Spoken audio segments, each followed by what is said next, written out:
Bonjour et bienvenue dans cette nouvelle leçon. Toujours dans les généralités sur les dessins et la modification, nous allons parler du mode orthogonal et le mode polaire.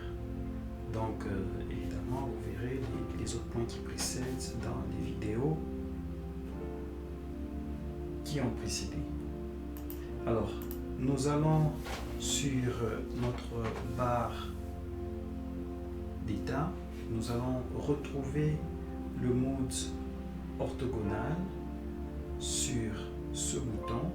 Nous pouvons l'activer en utilisant le raccourci clavier F8. Le mode polaire, celui-là, nous pouvons l'activer en utilisant la touche clavier F10.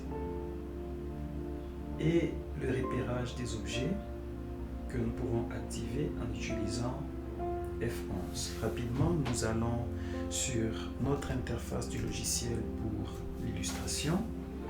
Alors, je voudrais ici dessiner à nouveau mon rectangle en utilisant ma commande line. J'appelle donc ma commande line et je marque le premier point.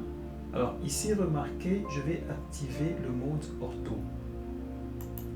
Une fois que le mode ortho est activé, le curseur ne peut effectuer que des mouvements dans deux directions, soit la direction horizontale, soit la direction verticale. Il n'y a plus d'autres possibilités. C'est cela même l'objet du mode orthogonal. Je peux même aller donc dans ce sens et lui passer par exemple la longueur du segment 150. Je vais dans l'autre sens, je lui passe la longueur du segment par exemple 100. Dans l'autre sens, je lui passe la longueur du segment 150 et je peux clore ma figure. Voilà. C'était donc le mode ortho.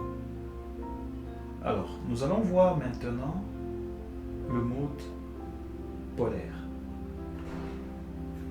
Je rappelle ma commande line, je marque le premier point. Alors, vous allez voir ici, si je veux tracer la ligne horizontale, je n'ai pas un repérage comme tel. Je devrais donc passer la longueur du segment et l'angle, si je souhaite. Maintenant, je vais activer le mode polaire. Je regarde sur la petite flèche à côté. Il y a plusieurs possibilités d'accrochage en mode polaire. Par défaut, vous devriez avoir les valeurs d'incrémentation de 90 degrés. Qu'est-ce que ça veut dire? Ça veut dire, lorsque je suis à 0 degré, vous voyez, automatiquement le curseur est verrouillé sur cette direction. Si je vais à 90 degrés, je vois de même le curseur est verrouillé sur cette direction. À 180 degrés, à 270 degrés, à 360 degrés. Et donc, à chaque incrément de 90 degrés, je verrai le curseur verrouillé. Je peux donc aller dans ce sens et lui passer la valeur. 150. Je vais à 90 degrés, le curseur est verrouillé.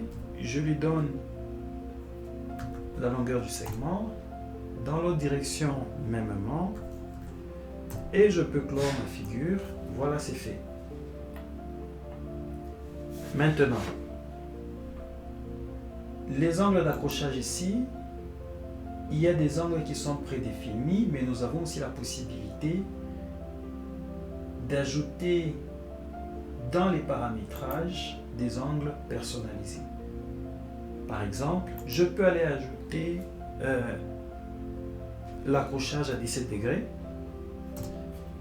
Je dis OK. Donc je mets 17. Je fais un trait et puis je dis OK. Je rappelle ma commande line. Je peux remarquer que après avoir marqué le premier point, si je vais par exemple à 17 degrés, je vois bien qu'il me verrouille sur cette direction. Je peux aller à un incrément à 34 degrés par exemple. À 34 degrés.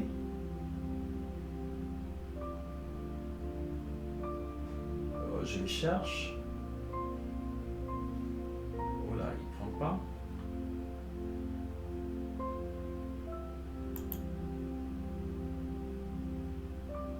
Ok. Je vais coucher. Donc je peux le voir à 34 degrés. Je peux le voir au prochain incrément. Par exemple, à 51 degrés et ainsi de suite. Et donc il m'offre cette possibilité de traquer des angles spécifiques selon les figures que je suis en train de réaliser.